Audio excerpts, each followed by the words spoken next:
Hello student, कैसे हैं आप सब। आशा करता हूँ आप सब अच्छे होंगे और अच्छे से पढ़ाई कर रहे होंगे। तो जैसा कि मैंने कहा था कि चैप्टर 1 में अब स्टार्ट करने वाला हूँ और इसके पहले मैंने एक वीडियो बनाया था चैप्टर 1 के जो भी महत्वपूर्ण प्रश्न हैं। तो पहले मैं बेसिक चीजें क्लियर कराऊंगा, इसके बाद महत्वपूर्ण प्रश्न है, ऑब्जेक्टिव है ना, न्यूमेरिकल क्वेश्चन है, जो भी थ्योरिकल क्वेश्चन है, अति लघु उत्तरी, दीर्घ उत्तरी, सारी चीजों को मैं आपको कंप्लीट कवर पूरा कोर्स कराऊंगा। और जो आपके अदर सब्जेक्ट हैं उनके भी प्लेलिस्ट हैं, जैसे इंग्लिश ग्रामर हो गया, मैथ्स है, केमिस्ट्री है, सारी चीजें आपको क्रम से मिलेंगी। बस आप एक बार प्लेलिस्ट देखें। जो न्यू बैच है वो आप स्टार्ट हो चुका है, डेली आपको वीडियो मिलेगा। तो चलिए, आज का जो टॉपिक है चैप्टर 1 का विद्युत आवेश में छोटे छोटे परिभाषाएं और कुछ बेसिक चीजें। तो सबसे पहले बात करते हैं विद्युत। विद्युत क्या है स्टूडेंट? तो विद्युत एक प्रकार का ऊर्जा है। विद्युत एक प्रकार का ऊर्जा है और जिस ऊर्जा से किसी वस्तु में आकर्षित करने की क्षमता उत्पन्न हो जाती है। जैसे मैं बात करूं एक पेन की, इस पेन को आप बाल पे घर्षण करें, इस पेन को बाल पे घर्षण करें और देखेंगे कुछ समय पश्चात इसको आप किसी जमीन के तल पर ले जाएंगे तो इसमें छोटे छोटे धूल के कण आकर्षित होकर चिपक जाएंगे। इसका कारण क्या होता है स्टूडेंट? इसमें एक प्रकार का आवेश उत्पन्न हो जाता है जिसे हम वैद्युत कहते हैं, है ना, विद्युत जिसे बोल रहे हैं। तो एक प्रकार का आवेश उत्पन्न हो जाता है जो कि अपने विपरीत आवेशों को क्या करता है? आकर्षित करता है। और आकर्षित कर इसमें चारों ओर अपने पेन के चारों ओर, कहने का मतलब डस्ट क्या हो, चिपक जाता है। तो इस प्रकार कोई भी पदार्थ होगा, है ना, जब उसमें कुछ ना कुछ घर्षण होता है तो उसमें कुछ थोड़ा बहुत आंशिक रूप से या ज्यादा मात्रा में कुछ ना कुछ आवेश उत्पन्न होता है। और वही आवेश क्या करता है? कणों को अपनी ओर आकर्षित करता है। क्या करता है? कणों को और अपनी ओर आकर्षित करता है। एक प्रकार की उस पर ऊर्जा होती है और उसी ऊर्जा को हम कहते हैं विद्युत। क्लियर है ना, समझ गए? उस ऊर्जा को जिसके कारण किसी पदार्थ में हल्की वस्तुओं को आकर्षित करने का गुण उत्पन्न हो जाता है स्टूडेंट, उसे हम विद्युत कहते हैं। क्लियर है ना? तो कुल मिलाकर विद्युत एक प्रकार का है, बताइए आप। तो विद्युत एक प्रकार का ऊर्जा है। रिक्त स्थान में दिया आ जाए विद्युत एक प्रकार का है, वो कैसा है? तो एक ऊर्जा है। क्लियर है? चलिए, अब जैसे मैंने आपको एग्जांपल बताया कि आपका ये पेन था, आपका ये पेन था, पेन में आपने क्या किया? बाल से घर्षण किया तो उस पर आवेश उत्पन्न हो गया। आवेश उत्पन्न हो गया मतलब एक प्रकार की ऊर्जा निहित हो गई। तो ऊर्जा निहित हो गई, उस ऊर्जा को तो हम विद्युत कहते हैं। लेकिन जिस पदार्थ में ऊर्जा निहित होती है, जैसे इस पेन में, समझ रहे हैं ना, जिस पदार्थ में क्या होती है? विद्युत उत्पन्न होती है या ऊर्जा उत्पन्न होती है, उसे हम कहते हैं विद्युन्मय। क्लियर है? जिस पदार्थ में हल्की वस्तुओं को आकर्षित करने का गुण उत्पन्न हो जाता है उसे विद्युन्मय कहते हैं। क्या कहते हैं? विद्युन्मय। क्लियर है ना? जिस पदार्थ में हल्की वस्तुओं को आकर्षित करने का गुण उत्पन्न हो जाता है स्टूडेंट, उसे कहते हैं विद्युन्मय। क्लियर है? चीजें क्लियर? छोटी छोटी परिभाषाएं हैं। अब बात करते हैं विद्युत आवेश की। ठीक है, विद्युत आवेश या वैद्युत आवेश। देखिए, वैद्युत आवेश एक प्रकार का भौतिक राशि है जिसे अर्जित कर लेने पर कोई पदार्थ विद्युन्मय हो जाता है और विद्युतीय गुण को प्रदर्शित करता है। अब यदि एक्चुअल में इसका मैं डेफिनेशन कहूं तो वैद्युत आवेश का, तो एक प्रकार का ये भी एक ऊर्जा ही होता है। क्लियर है ना? वैसे आपके पेपर में पूछा नहीं जाएगा, केवल इसको आपको समझना है कि वास्तव में आवेश है क्या चीज। आवेश के कारण ही किसी वस्तु को आकर्षित करने का गुण उत्पन्न होता है। तो आवेश ही एक प्रकार का ऊर्जा है। क्लियर, समझे? तो वैद्युत आवेश एक भौतिक राशि है जिसे अर्जित कर लेने पर कोई पदार्थ विद्युन्मय हो जाता है। विद्युन्मय हो जाना मतलब किसी पदार्थ को आकर्षित करने का गुण उत्पन्न हो जाना। तो आप समझ सकते हैं कि जिस प्रकार से विद्युत को हमने परिभाषित किया कि एक प्रकार ऊर्जा है जिसके कारण से किसी वस्तु को आकर्षित करने की क्षमता उत्पन्न हो जाती है। अब वो जिसके कारण उसमें क्षमता होती है, बात को समझिए, जिसके कारण उसमें क्षमता हो रही है, जिसके कारण, तो उसी कारण को हम कहते हैं आवेश। जैसे विद्युत क्या कहलाया? आकर्षित करने की क्षमता। अब वो विद्युत तो हमने परिभाषा दे दिया, लेकिन स्टूडेंट एक्चुअल में वो किसके कारण आकर्षित करता है? तो उस पर एक प्रकार का आवेश है, एक प्रकार का आवेश है। मतलब जिस कारण, है ना, जिस बहाने से वो किसी पदार्थ को आकर्षित करता है, तो वो माध्यम, जिस माध्यम से वो वस्तु आकर्षित हो रहा है, उसको हम कहते हैं आवेश। क्लियर है ना? उसकी पूरी सिस्टम को कहते हैं वैद्युत या विद्युत। क्लियर है? पूरा क्रिया विधि विद्युत कहलाए, आकर्षित करने की क्षमता हुई ऊर्जा विद्युत कहलाए। लेकिन जिसके कारण वो आकर्षित करता है, चीजें समझे। जैसे आप अपने काम को कर रहे हैं, हाथ में पकड़कर कोई माध्यम लेकर, तो हाथ तो आपका कहलाया काम करने वाला, लेकिन कुछ ना कुछ उसमें माध्यम आपने पकड़ के लिया। जैसे अपन ने पेन से लिख रहा है, तो पेन से लिख रहे हैं ना, तो ये आवेश कहलाया और अपना जो हाथ है वो विद्युत कहलाया। चीजें क्लियर है? समझ रहे हैं? हाथ से हम लिख रहे हैं तो हाथ हमारा क्या कहलाया? विद्युत कहलाया। लेकिन हम किस माध्यम से लिख रहे हैं, किसके कारण लिख रहे हैं? तो जिस कारण से लिख रहे हैं तो वो कहलाया आवेश। और कुल मिलाकर जो हमारा लिखना कहलाया वो विद्युत कहलाया। चीजें समझ में आ रही है। यदि राशि पूछ दिया जाए स्टूडेंट कि विद्युत आवेश कौन सी राशि है, तो आप सीधा बता देंगे एक अदिश राशि है। अदिश क्या है? जिसमें ना तो दिशा, केवल परिमाण की आवश्यकता होती है, दिशा की आवश्यकता नहीं होती है। ठीक है ना। सदिश आपको पता होगा, जिसमें दिशा और परिमाण दोनों की आवश्यकता होती है, उसे सदिश राशि कहते हैं। लेकिन अदिश राशि क्या है? अदिश राशि में स्टूडेंट दिशा की आवश्यकता नहीं होती। अदिश, अदिश मतलब बिना दिशा के। चीजें देखें, मैं बेसिक से इसलिए पढ़ा रहा हूं क्योंकि मेरे जो चैनल में कुछ ऐसे भी छात्र हैं जो कमजोर हैं। तो मैं आशा करता हूं कि आप लोग समझ पा रहे होंगे कि इतना डीपली क्यों जा रहे हैं, ताकि आप लोगों को प्रॉब्लम यदि कुछ भी हो तो आपको पूरा अर्थ समझ में आना चाहिए। क्लियर है?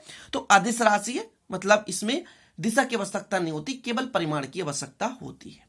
आगे यदि बात करें, ऑब्जेक्टिव टाइप में क्वेश्चन पूछा जाता है कि एसआई पद्धति में मात्रक तो कूलाम होता है, जिसका संकेत सी होता है। एसआई पद्धति में मात्रक वैद्युत आवेश का होता है कूलाम और सी। यदि बिमी सूत्र की बात की जाए, बिमी सूत्र, तो M L0 M0 L0 T0 और A। देखिए, आप बिमी सूत्र हमेशा MLT के फॉर्म में करते हैं। ये आवेश है ना, धारा जिसको बोलते हैं हम। तो ये केवल ए बस है, क्योंकि यहां पर एम्पियर आवेश जिसको बोला जाता है स्टूडेंट, इसलिए अपन ने यहां पर ए रखा है। अब देखिए, कुछ अपन चर्चा करने वाले हैं आवेश कि आवेश किस प्रकार से उत्पन्न होता है। जैसे मैंने एक छड़ लिया, यहां पर देखिए कांच का छड़ है ना। कांच का छड़ लेते हैं और इसे रेशम के कपड़े से रगड़ते हैं, रेशम के कपड़े से या रेशम के धागे से, समझ रहे ना। क्या करते हैं? रगड़ते हैं। जैसे आप रेशम का कपड़ा ले लें या धागा ले लें, उस पर अपन क्या करेंगे? इसको रगड़ेंगे और किसी धागे या डोरी के माध्यम से जब इसको लटका देते हैं, और इसके पास ही हम एक और कांच का छड़ लाते हैं, जो कि जो दूसरा कांच होता है वो भी रेशम के कपड़े से रगड़ा हुआ होता है। कुल मिलाकर यहां पर दो कांच के छड़ हैं। इन दोनों कांच के छड़ों को हमने रेशम के कपड़े से रगड़ा, ठीक है ना, रगड़ा, और रगड़ने के बाद एक को हमने लटका दिया और दूसरे को जब पास लाया तो हमने क्या देखा कि दोनों छड़ों के जो सिरे हैं एक दूसरे को प्रतिकर्षित कर रहे हैं। प्रतिकर्षित कर रहे हैं मतलब एक दूसरे से दूर जा रहे हैं। जब हमने दोनों सिरों को पास लाया तो एक दूसरे को प्रतिकर्षण का मतलब होता है दूर भागना। क्लियर है ना? एक दूसरे से दूर जाना, ये प्रतिकर्षण का पहचान है। तो जब दोनों सिरों को पास में लाते हैं तो एक दूसरे से दूर जाते हैं। इससे निष्कर्ष क्या निकलता है कि इन दोनों सिरों में समान आवेश है, इन दोनों सिरों में समान आवेश है और इसे पॉजिटिव माना गया। क्लियर है ना? कि हमने एक कांच की छड़ लिया, उसको हमने रेशम के कपड़े से रगड़ा, और दूसरा कांच का छड़ था उसको भी हमने रेशम के कपड़े से रगड़ा, और इसके बाद इन दोनों को आपस में लाया गया तो देखा गया कि इनमें दोनों में क्या होता है? प्रतिकर्षण। प्रतिकर्षण उसी में होता है जब समान आवेश होता है। तो इस प्रकार से समझा गया कि इन दोनों छड़ों में, यानी इनके सिरों पर धनात्मक आवेश है और इन दोनों में प्रतिकर्षण होता है, समान आवेश है। इसी प्रकार से प्रयोग 2 जो था वो एबोनाइट की छड़ थी। ठीक है ना?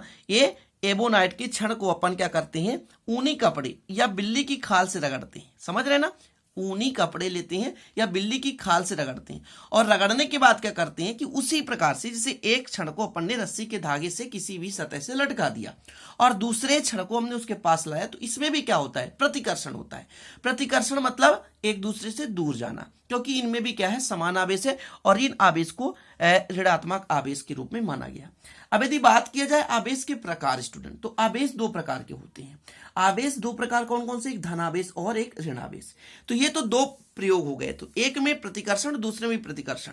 लेकिन इसी एक कांच के छड़ को, मतलब कांच को हमने किससे रगड़ा? रेशम के कपड़े से। और एबोनाइट के छड़ को हमने किससे रगड़ा? ऊनी कपड़े या बिल्ली की खाल से। इसके बाद जब हम दोनों को आपस में पास लाए तो हमें एक निष्कर्ष निकला कि एक में था आपका धन और एक में था ऋण, और इनमें क्या होगा स्टूडेंट? आकर्षण होगा। क्या होगा? आकर्षण होगा, मतलब ये इधर जाएगा और ये इधर जाएगा। अभी इनमें प्रतिकर्षण का डायग्राम है, ये इधर जा रहा और ये इधर जा रहा। जैसे इसमें यदि बात करें तो ये इधर और ये इधर। प्रतिकर्षण मतलब एक दूसरे से दूर जाना। लेकिन जब एक कांच का छड़, इसको हमने रेशम से, किससे? रेशम से, और इसको हमने ऊनी कपड़े या बिल्ली के खाल से, किससे? बिल्ली के खाल से रगड़ कर आपस में जब हम एक दूसरे के पास लाए तो एक दूसरे को आकर्षित करते हैं। तो इससे निष्कर्ष निकला स्टूडेंट कि जब हमारे पास समान आवेश होते हैं तो जो क्षण होते हैं वो एक दूसरे से दूर जाते हैं, मतलब जब समान आवेश होते हैं तो क्षण एक दूसरे से दूर जाते हैं, किंतु जब विपरीत आवेश होते हैं तो विपरीत आवेश के कारण क्षण एक दूसरे के पास आते हैं। जैसे आपने एक एबोनाइट और एक कांच का क्षण लिया, कांच में धनात्मक है, एबोनाइट में ऋणात्मक है, जब एक दूसरे को पास लाए तो क्या होंगे, उनमें आकर्षण होगा। तो इस प्रकार से निष्कर्ष भी निकल जाता है कि समान आवेश में प्रतिकर्षण, समान आवेश में प्रतिकर्षण और विजातीय आवेश या असमान आवेश में आकर्षण होता है। क्लियर है ना। यदि मैं आपसे कहूं कि धनावेश की परिभाषा दें तो आप ऐसे बोल सकते हैं, कांच की छड़ को रेशम के कपड़े से रगड़ने पर कांच की छड़ में उत्पन्न आवेश को धनावेश कहते हैं। देखिए ये आपका धनावेश का प्रयोग था, इसमें आपको परिभाषा क्या देना स्टूडेंट, मैं आपको बोल रहा हूं, आप आसानी से लिख सकते हैं यार। कांच की छड़ को, कांच की छड़ है, कांच की छड़ को रेशम के कपड़े से रगड़ने पर कांच के क्षण में उत्पन्न आवेश को धनावेश कहते हैं। कांच के छड़ को रेशम के कपड़े से रगड़ने पर कांच के क्षण में उत्पन्न आवेश क्या कहलाता है, धनावेश। यदि मैं बात करूं ऋणावेश का, तो ऋणावेश क्या हो जाएगा, एबोनाइट की असली छड़ होनी चाहिए, ठीक है ना। एबोनाइट के असली छड़ को ऊनी कपड़े या बिल्ली की खाल से रगड़ने पर, एबोनाइट के असली छड़ को ऊनी कपड़े या बिल्ली के खाल से रगड़ने पर उत्पन्न जो आवेश होता है वो क्या होता है, ऋणावेश होता है। तो इस प्रकार से आप लोगों को समझ लेना है।